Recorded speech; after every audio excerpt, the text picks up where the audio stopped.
kind of teacher you are. Did you know you are a teacher? Hi, this is Barry Phillips with 10-Minute Torah, day number 1, the Torah portion, Emor.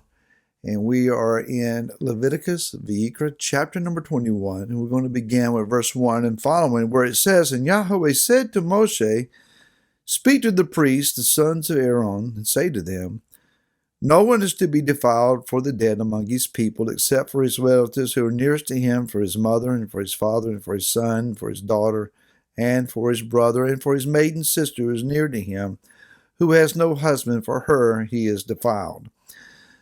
Now, the interesting thing about the way this Torah portion begins is found in the beginning words of verse number 1. Normally, we use a version of the word davar. A transliteration would be D-V-A-R, davar, or dabar, depending on how you want to transliterate it, which is translated word. It is very direct and imperative speech. It can even come across as harsh speech. Very demonstrative speech, very direct, straightforward. Here, instead of using the word davar, as most often is the case concerning the phrase, and Yahweh spoke to Moshe, to him saying, say to the children of Israel, etc., it would be the word davar. The davar Yahweh came to him and spoke to him. Here we see a different word, as is the Torah portion title. It is Emor, if you want to transliterate E-M-O-R. And this is, again, it is speech, but it's a little different connotation in that the idea of this speech is softer. It's more entreating. Perhaps it's showing more compassion. And with the subject that is at hand, that is dealing with the death of a family member, if you are a priest, you have to be very cognizant of where it is that you're walking, how you're walking, what realm you're walking in, because to minister in the environment of the tabernacle requires that you keep yourself ritually clean. And so these particular men would live a very scrupulous life, paying very strict attention to what they ate and how they conducted themselves and whether they were clean or not, etc.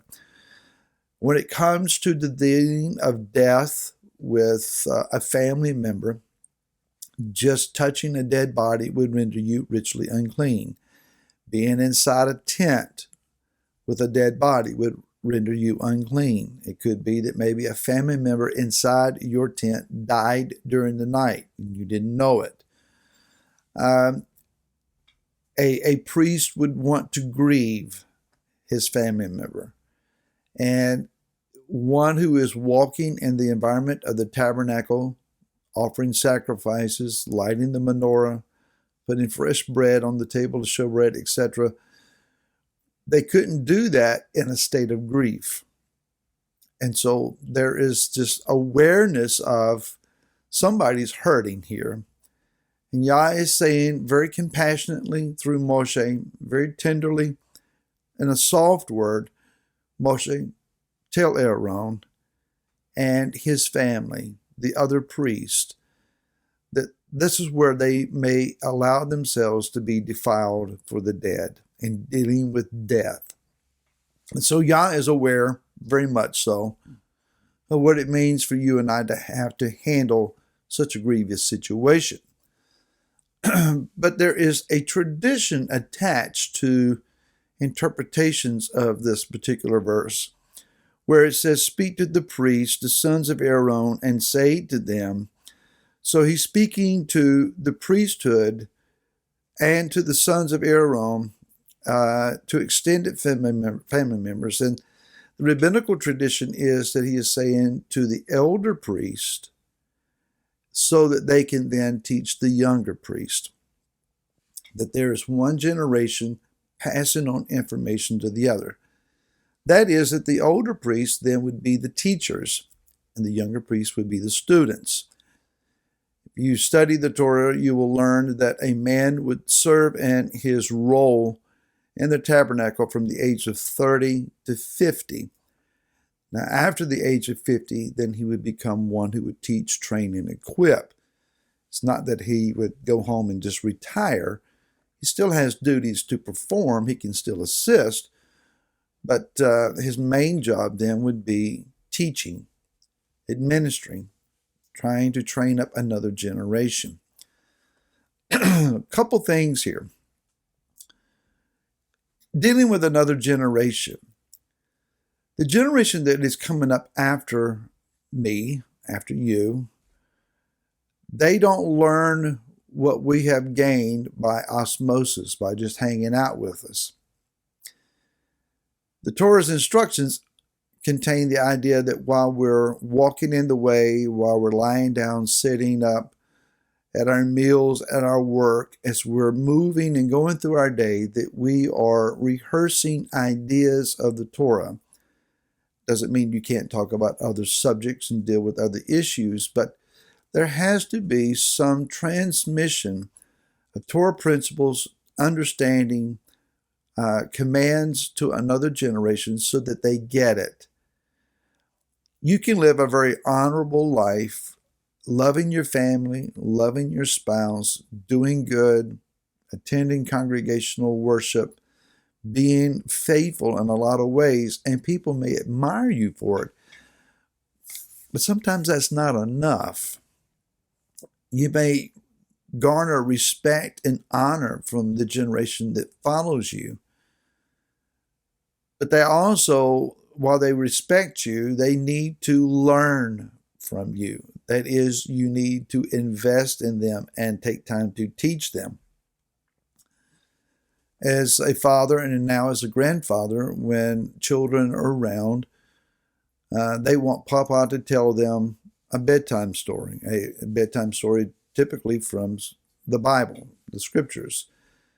And so my grandkids, some of them have a favorite of Daniel in the Lion's Den, or the three men in the fiery furnace, etc. They have their favorites.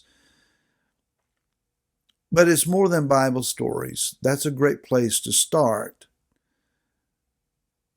But we need to teach the principles. Why do we do what we do? Why do we live as we choose to live? The second part of this is that you are a teacher to whoever knows less about the scriptures, and in particular about the Torah, than you do. You may say, I don't know very much. I'm just learning. If you are even just learning, you know more than many. Because the Torah, in particular, of the Old Testament is pretty much done away with in many people's minds, and they feel like, I don't even need to bother to read that.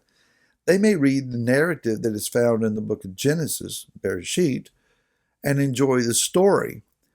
But after the Exodus, and we get into all of the details about the tabernacle, and especially now in the book of Leviticus, where we're talking about priestly functions and operations in the tabernacle, their eyes kind of glaze over. The narrative of the story picks up again in Numbers, but then we go into Deuteronomy, and it's all rehearsal again.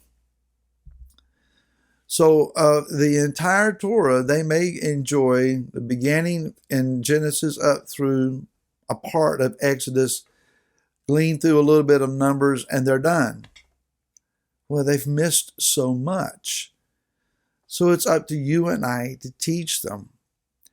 Again, the idea is to use soft and entreating, compassionate, and tender words. Throwing up your hands at someone and say, you'll never get it, it's not going to help them to get it. Proudly announcing how much you know by comparison as to how much they don't know is not encouraging for them to become your student. And people may become your student without you even they even realizing that that's what's happening. You're just giving them some knowledge and some understanding. The best methodology of teaching that I have found is to give somebody a little nugget, just a little piece, and let them chew on it for a few days. And they'll come back and pick up the conversation, give them another nugget. Don't ever present the full meal and dessert all at one fell swoop, or they'll choke. Nuggets at a time, Pray over it. And then watch Yah develop their appetite for them. Then you can teach them more. And we'll talk more again tomorrow. Till then, shalom.